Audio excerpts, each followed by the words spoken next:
Hello. In this lesson, we're going to be talking about what are rental properties. So what are rental properties? Okay. And some of the advantages of them. A rental property basically is a property in which you own that a tenant lives in there and pays you a monthly rent. So it's something that you're renting. It's not your primary residence. Although in this day and age, you are able to sometimes rent even your primary residence through services that are out there in the marketplace, such as Airbnb. All right. So let's talk about what are rental properties and some of the advantages of them. Right. So one, in no particular order, allows passive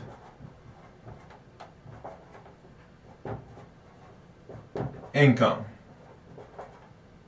Okay, so what is passive income? You may be wondering, right? What do you mean by passive income?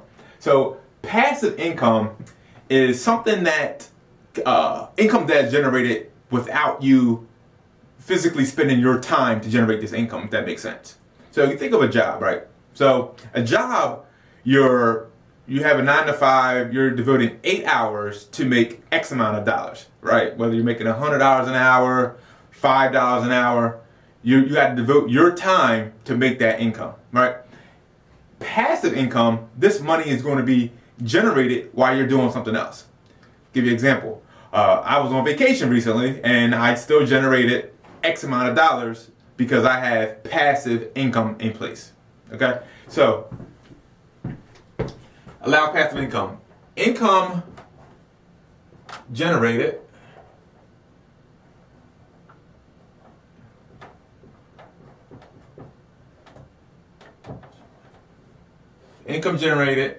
without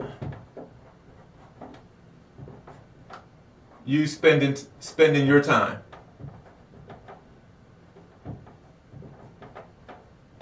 Your time. Now, this is very, very, very, very important. So let's underline this, right? Income generated without you spending your time. So think of it like this. In traditional education, I went to college, got my degree, graduated, worked in corporate America for a period of time, and then been on my own for the past 5 years right now. So, but I noticed I was never taught about passive income, right? Never taught about passive income. So what this allows you to do is another benefit, financial freedom, right? Financial freedom. Okay. So what do you mean by financial freedom, Justin? Okay. Let's use a hypothetical scenario right here. Okay. And let's break this down, how you can achieve financial freedom. Okay. Through rental properties. So let's just use this example. So let's say you have 10 properties.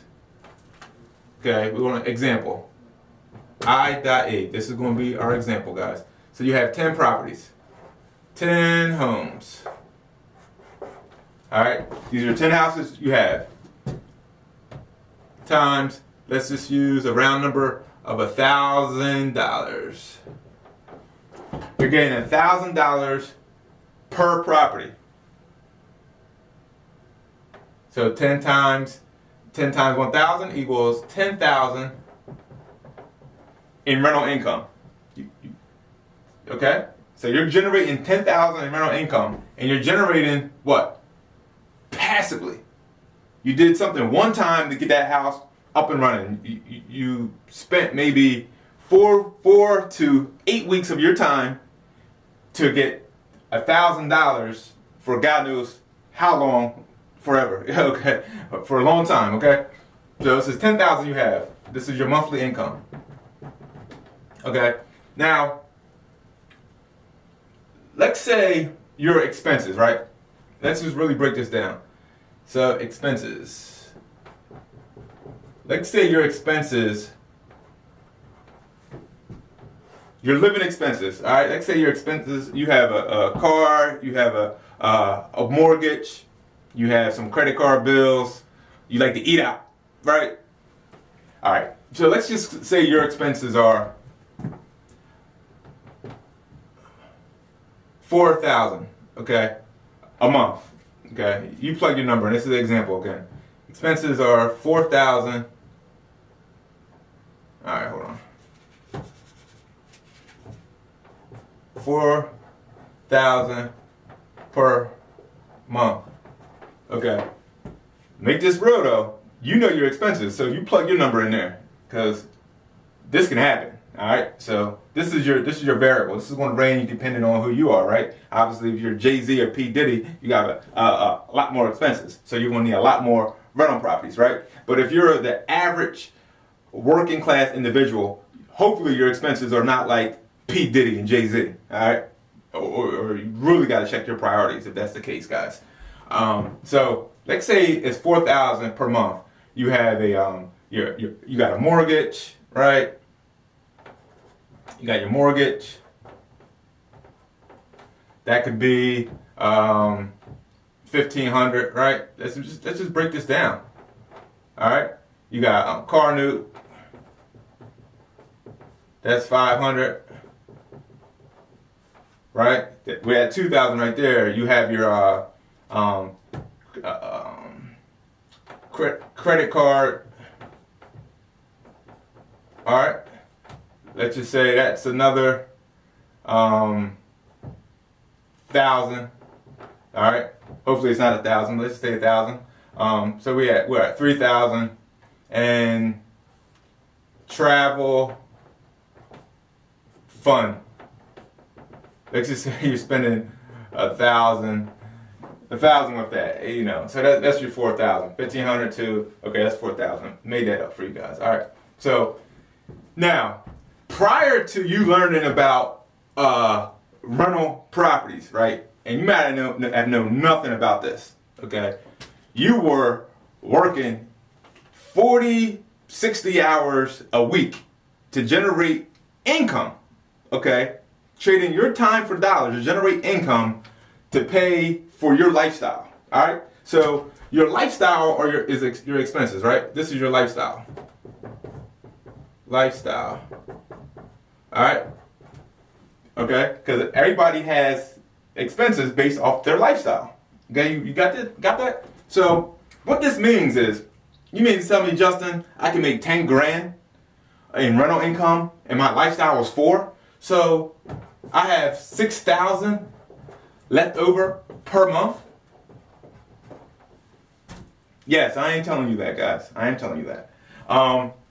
So what this means, this is so powerful, because what I mean by financial freedom, guys, you have to understand that, and we're not taught this in college. We're just not. We're not taught this in education. I think it's somewhat almost like a little setup sometimes, because they engrave in our heads like the only way to financial freedom, right, is you have to work until you're 65 years old to cash out on your 401k or your savings plan.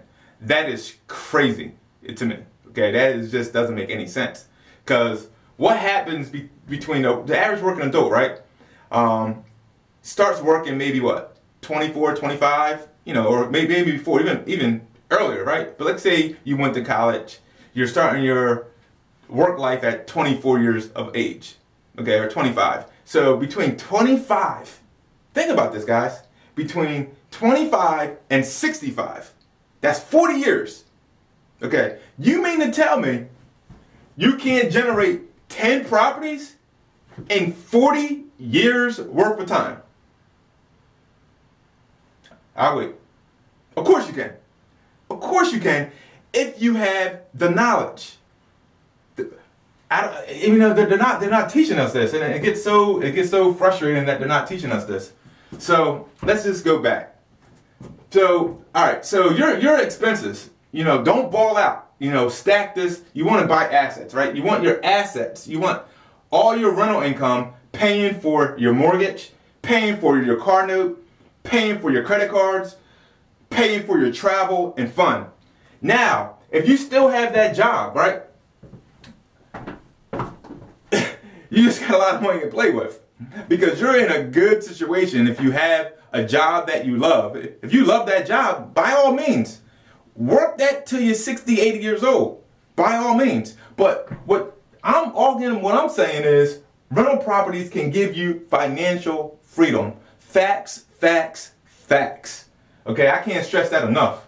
Lord knows it can. It can give you financial freedom. If you have the discipline and your expenses, you keep your expenses lower than this income. So now you have your job, right? So what are rental properties? So you have your job, right? This all ties in together, right? So let's say you have that and you have a household income, right? So if you're married or you have a significant other, you guys are both on the same page. You need to show them this and develop a plan so you guys can work together. So if you have a household income and you guys, let's say you guys make combined $100K a year, you guys can do this. You can do this. Even if you set a damn 10-year plan, do one property over the next 10 years. Just one. Keep this same type of lifestyle until this goes from 10 to 15 to 20, etc., and you do the math, guys. All right? So let's say your job, you're getting 100 grand, household income or whatever. I mean, you can do this. This is very easy, very, very easy to do this once you have the knowledge and you apply it, man. I mean, and it can just put you in a good situation. So you may be saying, Justin, what are rental properties? Rental properties can give you financial freedom, man. Like, so if you ever got laid off from your job or fired, or company goes out of business, you're not scared, man. You're not worried. Like your swagger's on a trillion, because you can always go out and get a job, even if you got to take a pay cut, guys, and you don't make 100 and you make 40,000 or 35,000.